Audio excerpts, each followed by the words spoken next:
Hello guys, मैं बीनू आपकी Hindi teacher फिर हाजिर हूँ आपके सामने एक नया टॉपिक लेकर। आपका अपना चैनल डिलाइट एजुकेशन पॉइंट में आज का टॉपिक होगा वचन। ये अध्याय में 3 टॉपिक हैं, कारक, वचन और लिंग। लिंग का वीडियो हमने बनाकर डाल दिया है यूट्यूब पर, जिसने नहीं देखा वो प्लेलिस्ट में जाकर देख सकते हैं। उसके बाद दूसरा टॉपिक है आज का वचन, नेक्स्ट में पढ़ाएंगे कारक।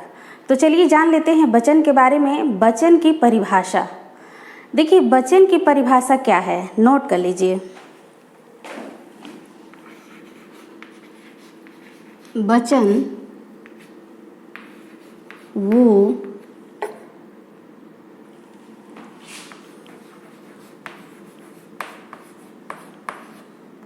विकारी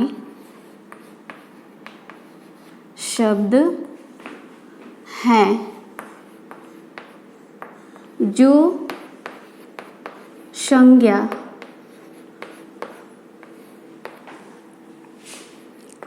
सर्वनाम, विशेषण,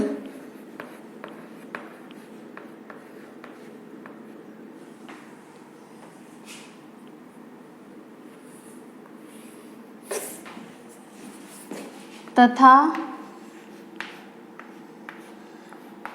क्रिया के रूप में संख्या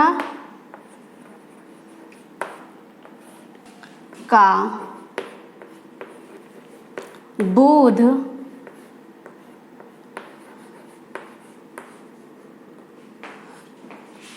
कराने वाले रूप को वचन कहते हैं। वचन कहते हैं। वचन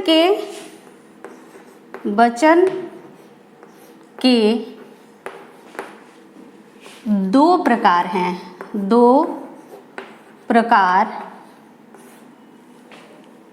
हैं। पहला है जैसे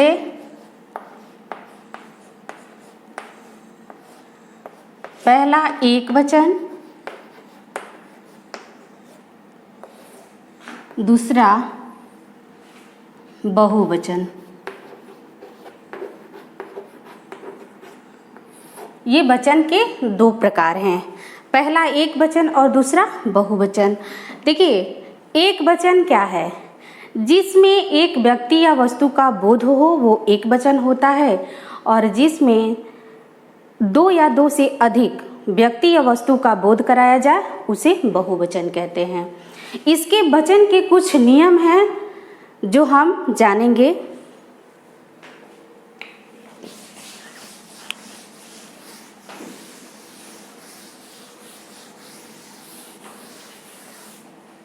देखिए,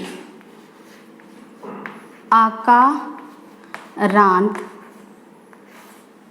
अकारांत, फिर आकारांत,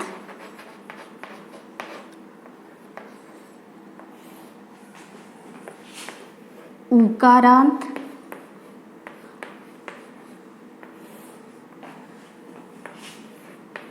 उकारांत,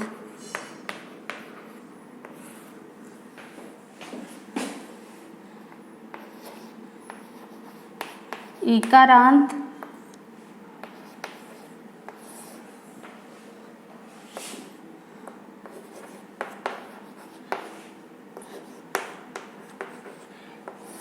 इकारांत।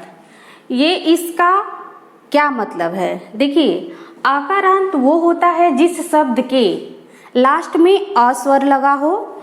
आकारांत वो होते हैं जिस शब्द के लास्ट में आ लगी हो। फिर उकारांत वो होता है जिस शब्द के लास्ट में छोटा ऊ लगा हो। बड़ा ऊ वो होते हैं, बड़ा उकारांत वो होते हैं जिस शब्द के लास्ट में बड़ा ऊ लगा हो। फिर इकारांत जिस शब्द के लास्ट में ई लगा हो, छोटी ई। फिर ईकारांत वो होते हैं जिस शब्द के लास्ट में ई लगा हो। सब मिलाकर कंफ्यूजन इतना ये कर रहा है कि लोग समझ नहीं पा रहे हैं। तो इसमें इसका अर्थ ये हो जाएगा कि केवल इसको देखा जाता है आ, छोटा ऊ, बड़ा ऊ, छोटी ई और बड़ी ई, यही होता है। अब देखेंगे सबसे पहला नियम क्या है, आकारांत। आकारांत का नियम कैसे प्रयोग किया जाता है देखते हैं।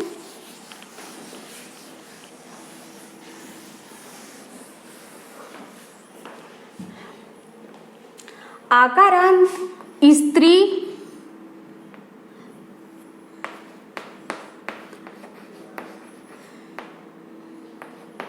स्त्रीलिंग शब्द में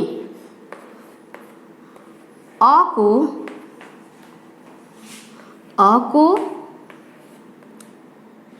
ए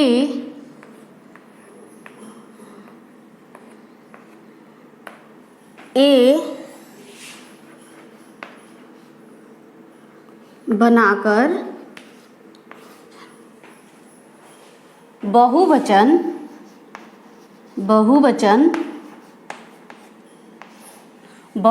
में परिवर्तन किया जाता है।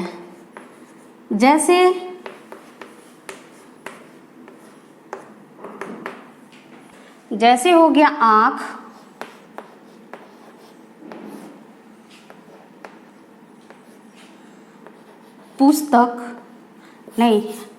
बहन,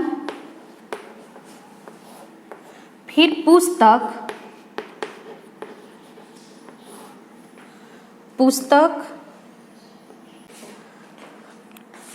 गाय,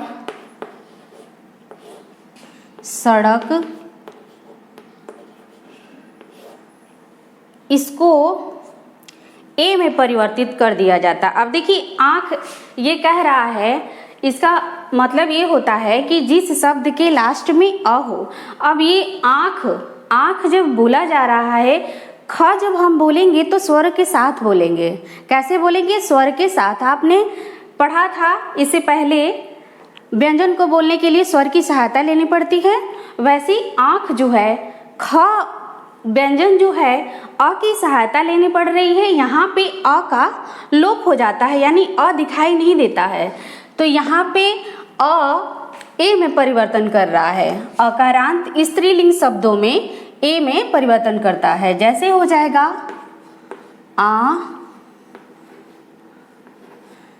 आंखें, क्या होगा? आंखें। फिर बहनें,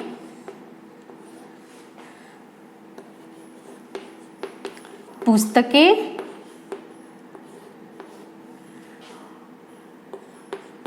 गायें, सड़कें। तो ऐसे अकारांत स्त्रीलिंग शब्द ए में परिवर्तन करता है। सिर्फ इसमें एक चीज ध्यान देने वाली बात यह है कि ए के साथ चंद्र बिंदी लगी हुई है, ए के साथ बिंदी लगी हुई है। ठीक, तो इस तरह आंख का आंखें हो गया, बहन का बहनें हो गया, पुस्तक का पुस्तकें हो गया, गाय का गाय, सड़क का सड़कें। और भी ऐसे शब्द हैं जिसको हम परिवर्तित कर सकते हैं। अब देखेंगे दूसरा नियम। ये था पहला नियम।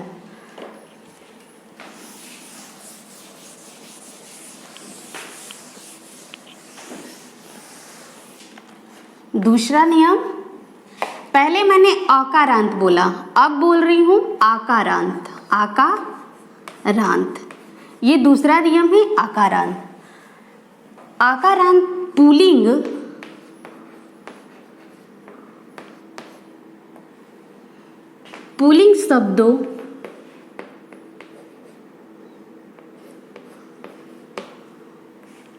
पुल्लिंग शब्दों से आ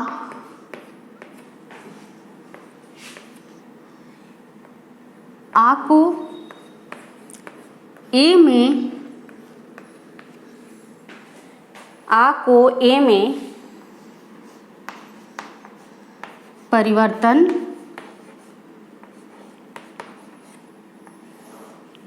आ को ए में परिवर्तन किया जाता है बहुवचन के लिए, बहुवचन के लिए, बहुवचन के लिए। जैसे देखेंगे केला, घोड़ा, बच्चा,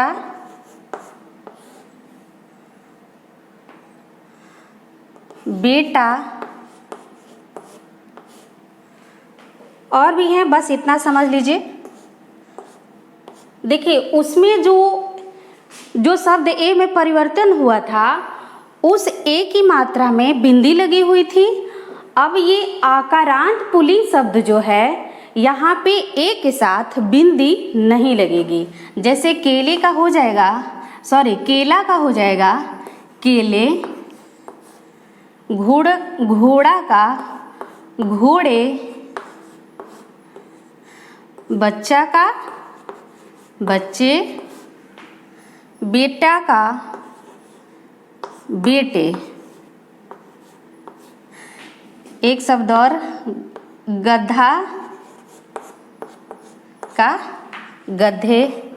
तो ये कुछ शब्द हमने उदाहरण के साथ आप लोगों को बताया कि आ के साथ पुल्लिंग शब्दों में आ के साथ ए में कैसे परिवर्तन होता है।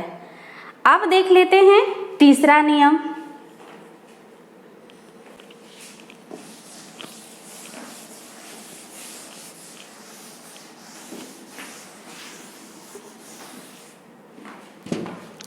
अब कह रहा है, तीसरा नियम है ये,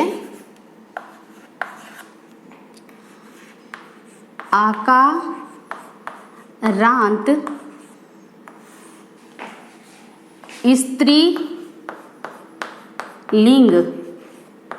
स्त्रीलिंग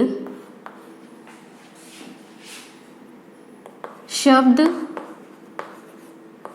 के अंत में आ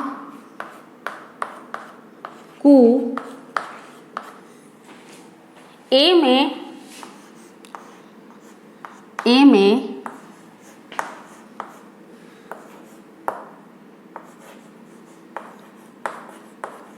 परिवर्तित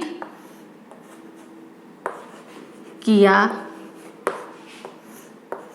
जाता है। जैसे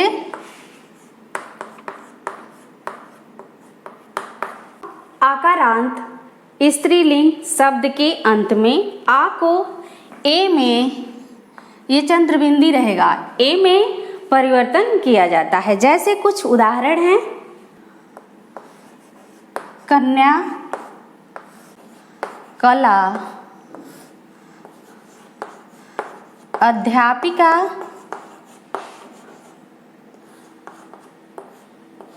कविता, कला, लता। अब इसको ए में परिवर्तन कैसे किया जाएगा देखेंगे। कन्या ए, ये ए हो गया, ऊपर चंद्रबिंदी जरूर लगेगा। कन्याएं, कलाएं, अध्यापिका का अध्यापिकाएं हो जाएगा। कविता का कविताएं। चंद्रबिंदी हमेशा ध्यान रखना है। कलाएं,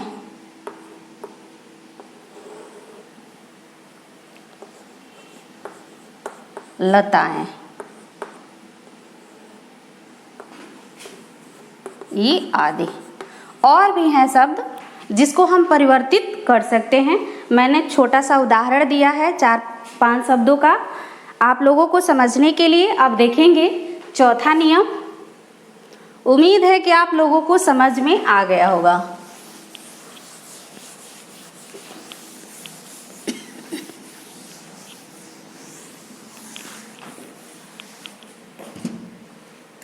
देख लेते हैं चौथा नियम। इकारांत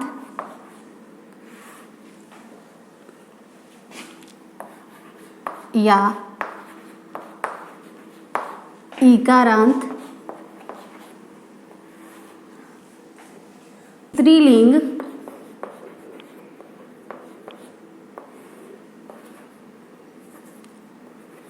शब्द के अंत में आए तो या बहुवचन बनाने के लिए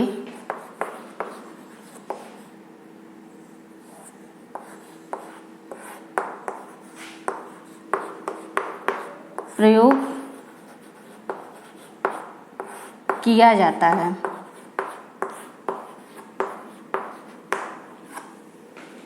जैसे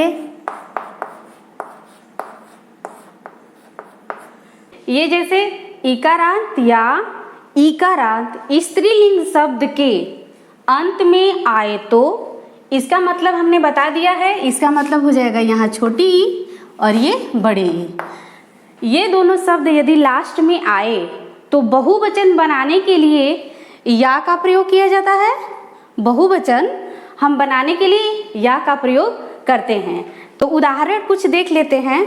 क्या है? कली, कॉपी, थाली, लड़की, नारी। इसको बहुवचन बनाने के लिए कैसे करेंगे? कली का हो जाएगा कलियां चंद्रबिंदी के साथ। कॉपी का हो जाएगा कॉपियां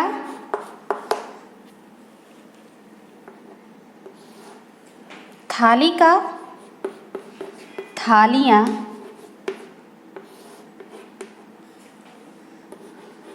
लड़कियां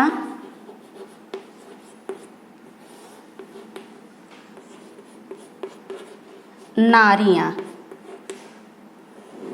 ऐसे शब्दों का परिवर्तन होता है इकारांत और इकारांत में।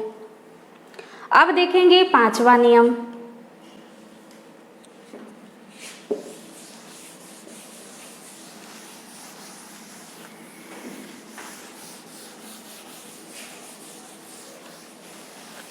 नियम है जिन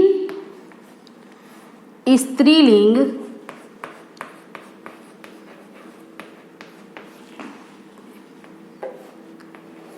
शब्द के अंत में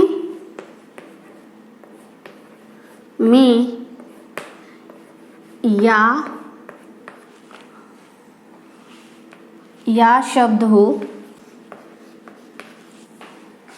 तो उनका बहुवचन में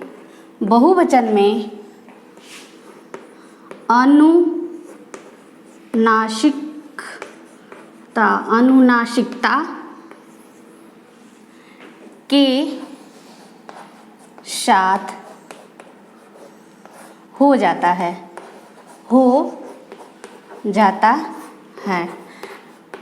इस अनुनासिकता किसको कहते हैं?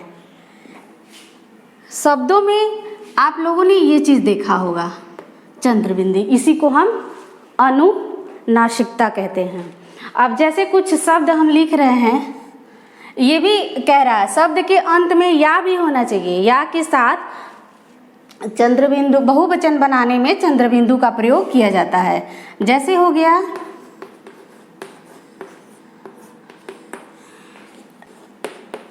गुड़िया,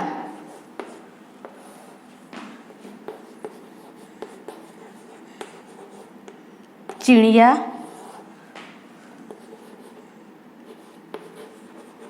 चूहिया,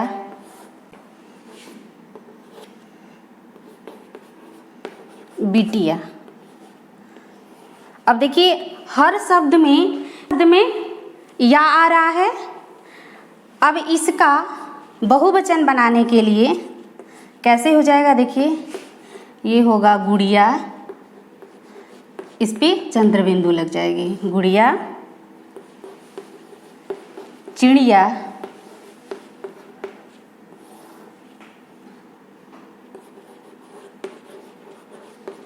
चूहिया, बिटिया आदि। और भी बहुत सारे शब्द हैं जो ऐसे परिवर्तन होते हैं। जैसे हो गया बुढ़िया, हो गया है कुतिया, हो गया बुढ़िया, हो गया कुतिया, हो गया। ऐसे शब्दों में या के लास्ट में चंद्रबिंदु, बहुवचन बनाने के लिए चंद्रबिंदु का प्रयोग किया जाता है। अब हम देखेंगे, ये था 5वां नियम। अब देखेंगे 6वां नियम।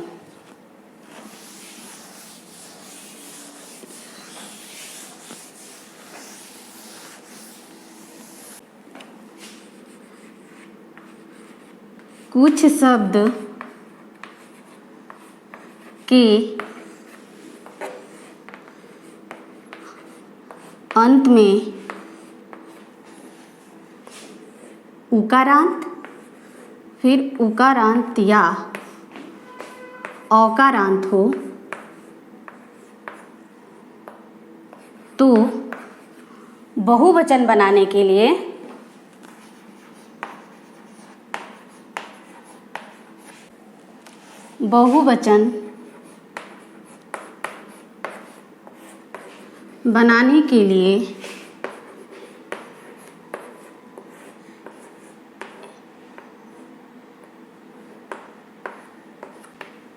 का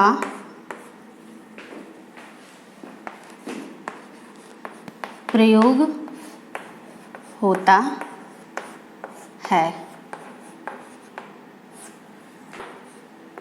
जैसे गौ, ये क्या है? औ की मात्रा। बधू, धेनु,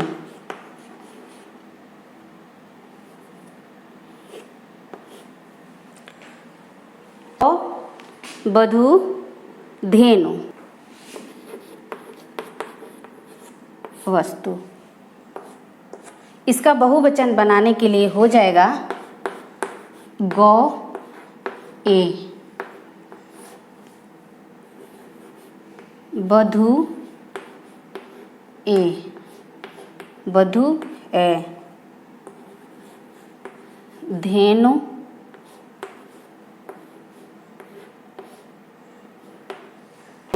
फिर वस्तु का वस्तुएं इत्यादि। ये हैं कुछ शब्द।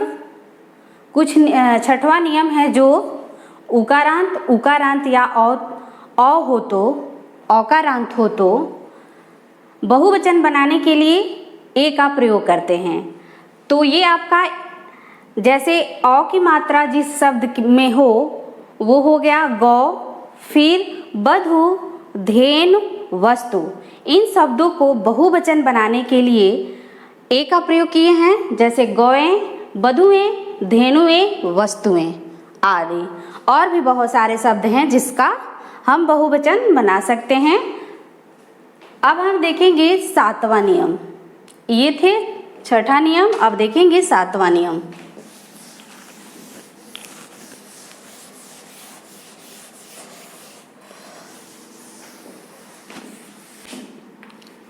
दल, वृद्ध, लोग, गण, वर्ग,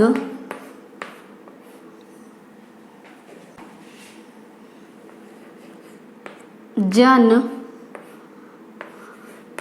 आदि।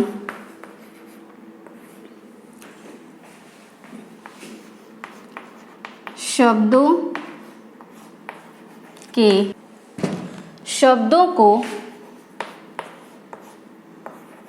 जोड़कर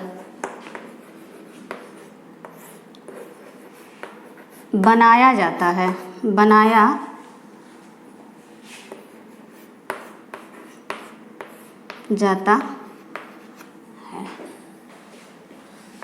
जैसे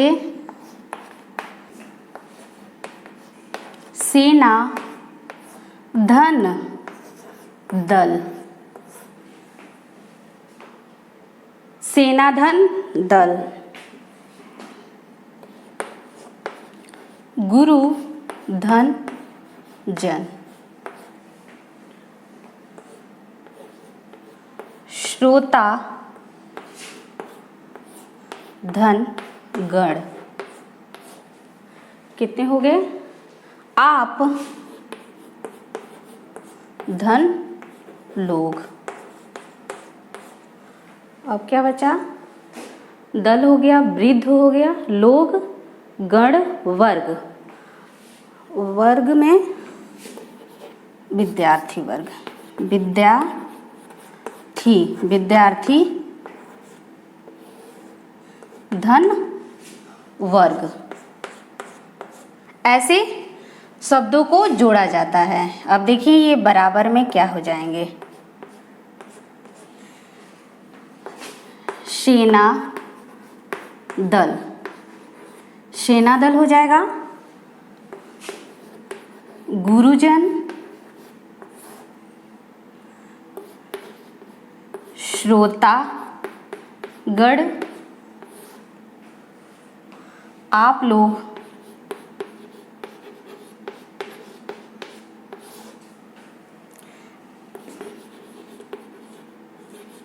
विद्यार्थी वर्ग।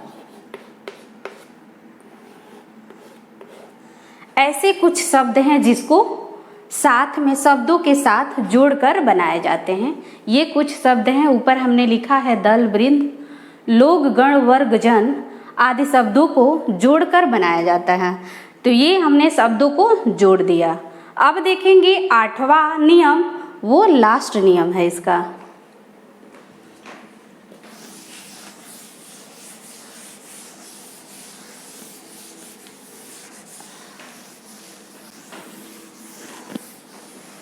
आठवां नियम है कुछ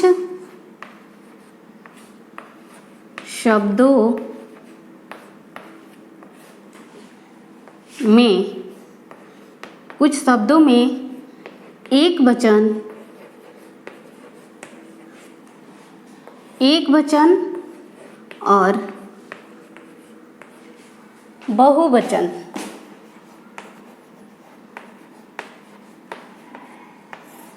समान होते हैं। क्या होते हैं?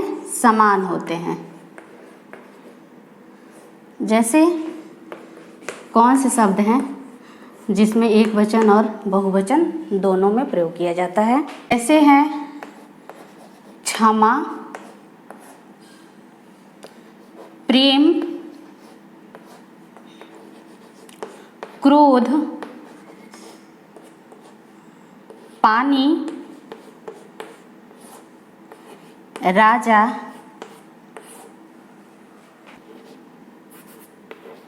नेता। ये जो शब्द हैं एक वचन और बहुवचन दोनों समान होते हैं। क्षमा, प्रेम, क्रोध, पानी, जल भी हो सकता है, राजा और नेता। ये कुछ शब्द हैं जो एक वचन और बहुवचन में समान होते हैं।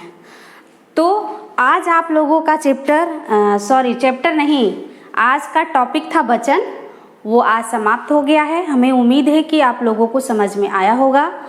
तो आप लोग इस वीडियो को देखते रहिए, शेयर करते रहिए, लाइक करते रहिए, सब्सक्राइब, यदि आप नए हो तो सब्सक्राइब करिए और ज़्यादा से ज़्यादा इसको शेयर करिए ताकि और लोगों तक पहुँचे। और ये हमने आज वचन टॉपिक को ख़त्म किया। कल आप लोगों के लिए कारक लेकर आऊँगी। इसको विस्तार से हमने अपने जाने में तो बहुत ही अच्छा से समझाया है, आसान तरीका से समझाया है। और आगे अब आप लोग जाने कि समझ में आ रहा है कि नहीं आ रहा है। यदि नहीं आ रहा है तो हमारे कमेंट बॉक्स में लिखकर बताइए क्या चीज़ नहीं समझ में आया है। हम कोशिश करेंगे वो चीज़ आपको कमेंट बॉक्स में ही समझाने की। तो फ्रेंड्स, आज के लिए बस इतना ही।